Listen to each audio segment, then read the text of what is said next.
here's the model lease right here that we're gonna that she so graciously gave us to give away. This has got stuff, and this will keep you out of court. It actually, I thought it was kind of funny because it actually kind of takes business away from her. Because if you have all this and do it the right way, you're gonna have less of a chance of evicting people and taking them to court. But this also one of the most important things in there is the waiver of jury trials. Then we have these three, I call them essential documents. The one thing that you're going to get right next to it here is the authorization release information.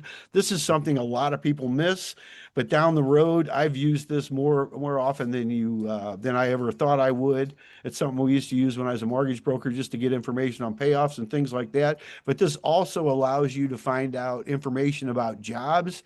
I like to put one of these in my file for down the road in case anything ever goes awry, I guess is a good way to put it. And we have had somebody not too long ago that was he did not have this form, and he could not, even though he had a judgment in court about back rent and some damage and some other stuff, he could not find out where their current employer was because they changed employment. And this form will kind of help you along there.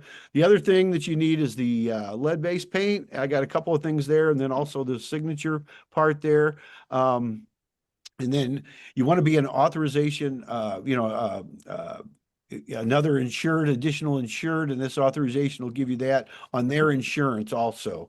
So that way you'll know if they have their insurance, if they drop their insurance, and all that kind of stuff. This is kind of a neat little form that could probably help you out a little bit, keep track of your properties. And this is a fill in the one right here. You can make copies of this if you have more than one property, but you can just see, you can kind of enter the information there.